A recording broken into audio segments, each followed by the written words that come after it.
Welcome to Stormwatch, coming to you from the Governor's Hurricane Conference at the Palm Beach County Convention Center.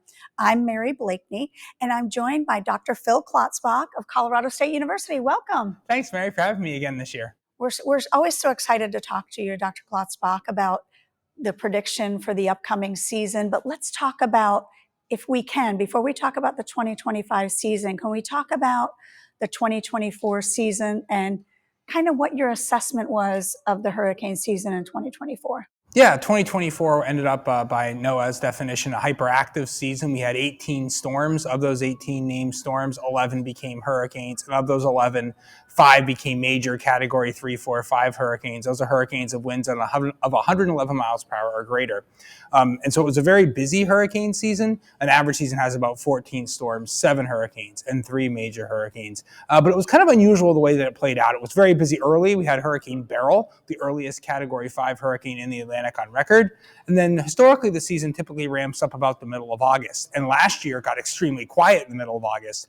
And we had about 5 weeks with kind of eerily quiet conditions. And everyone was kind of saying, what the heck's going on? We had this really pronounced lull. And that lull ended with a bang, most notably from Hurricanes Helene and Milton, which obviously caused a lot of damage in the west coast of Florida.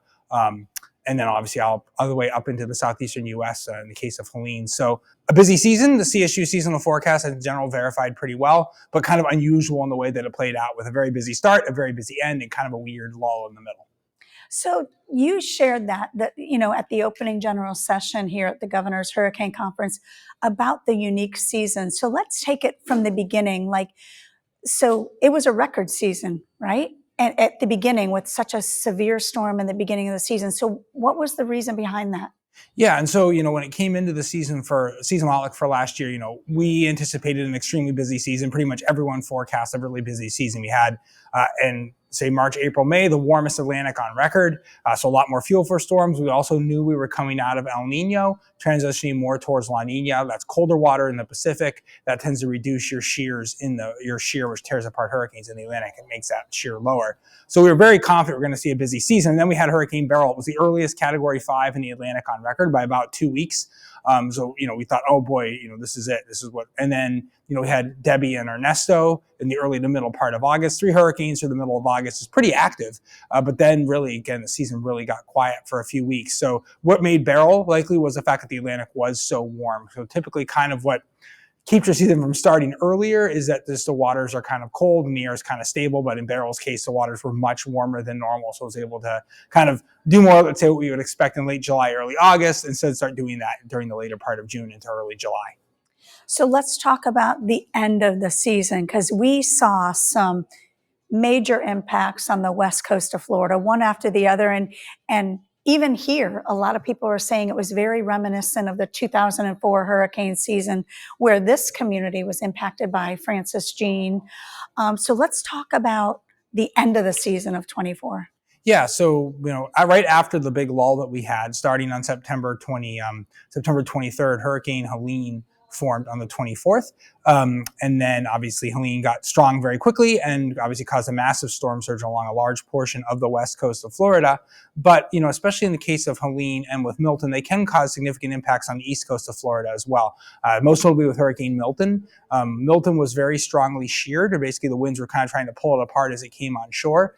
But those same strong winds high up in the atmosphere that really weakened Milton upon approach also created an environment that was very conducive for tornadoes. In addition to the strong shear, we also had a lot of sun during the morning hours in the day that Milton came on shore. So the atmosphere is very unstable when those outer rain bands from Milton came to the East Coast. The atmosphere is very unstable. You had a lot of shear, which is a very conducive recipe for tornadoes, which is likely why we saw a lot of tornadoes with Milton, but it was more the intensity of the tornadoes. We had 3 EF3 tornadoes with Hurricane Milton.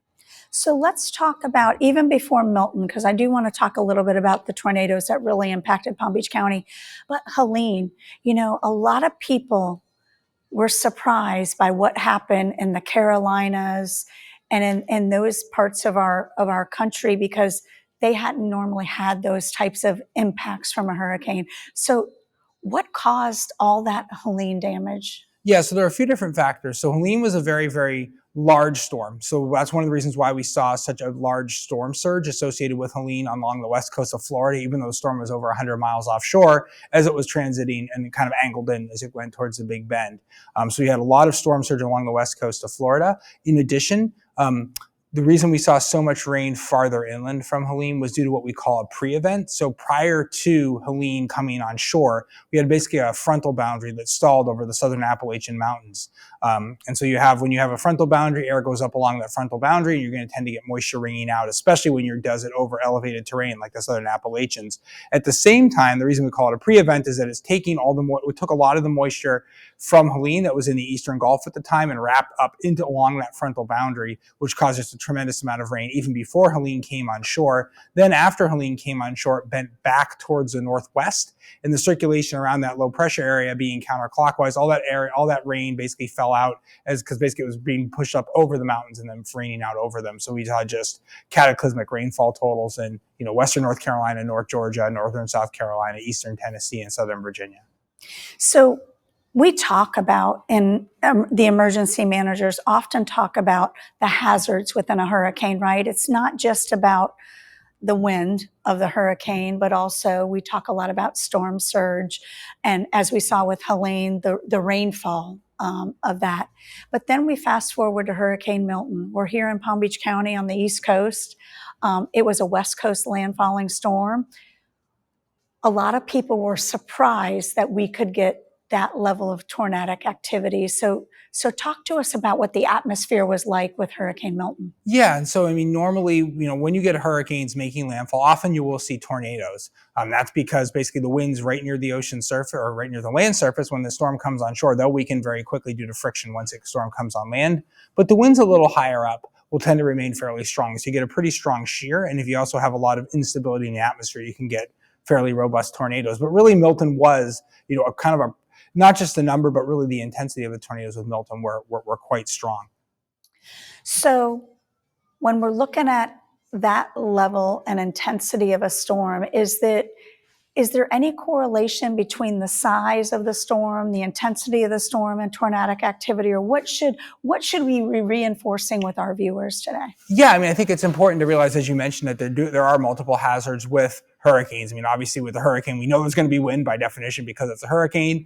Depending on kind of the speed of the storm, the intensity of the storm, it can also dictate, how much rainfall you get. Obviously, in general, slower moving storms are going to bring more rainfall, but it depends on the storm. Sometimes you get basically like these pre-event, so prior to the storm coming on shore, that can exacerbate rainfall totals as well. Obviously, we also can see significant storm surges, especially when you have larger storms. Strong storms, but also larger storms will also drive more significant storm surges. And we have a large storm, sometimes it can be over a larger spatial area like we saw with Helene. And also you can get tornadoes. That's more governed some by the time of day the storm makes landfall, as well as kind of the shear conditions. And that can be a little bit harder to predict fairly far in advance. But it is important to remember that, tornadoes, hurricane-spawned tornadoes, while in general fairly weak, can be sometimes pretty significant, as obviously we saw with Milton.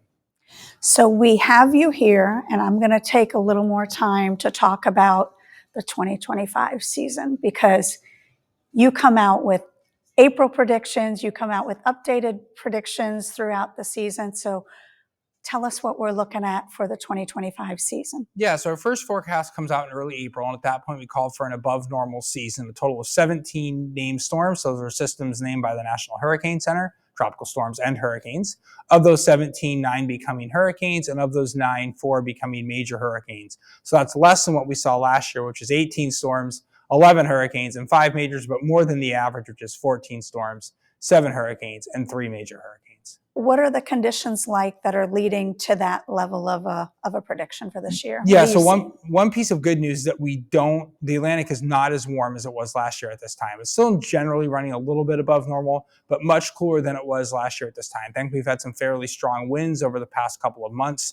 When you have strong winds, you get a lot of evaporation off of the ocean surface, and that tends to cause cooling, similar to if you get out of a swimming pool on a windy day, you get cold quickly because of all that evaporational cooling. So that's good news, but the Atlantic is still running somewhat warmer than normal, and we don't think we're going to see El Nino this summer and fall. El Nino, warmer water in the eastern and central tropical Pacific tends to increase shear in the Atlantic and tear apart storms. We don't anticipate that being an issue for the 2025 season, which is why we're still calling for an above normal season this year. So as we head into and finalize the week at the Governor's Hurricane Conference, and you have an opportunity to talk to emergency managers and local meteorologists as well, what is the one thing you would say to them about the conditions for the 25 season that you want them to walk away from this conference? And what do we want our viewers in Palm Beach County to know from you about the 25 season? Yeah, so we do always emphasize with our hurricane forecasts that they're an informational tool, not a preparedness tool. I mean, obviously we know, these seasonal forecasts aren't perfect, but even if we forecast exactly correct the number of hurricanes, we can't tell you how many are going to make landfall. So it's important to be prepared the same for every hurricane season, regardless of the outlook from CSU, NOAA, or from any other organization. But it is also important to realize that in general, more active seasons do have more landfalling hurricanes simply because there's more storms out there. So we kind of stress those 2 points. But there obviously still is quite a bit of uncertainty because we don't have super strong forcings like we had last year at this time. So there's potential for adjustments with our June, July, and August updates. Our next update will come out on June 11th. Dr. Klotzbach, thank you so much.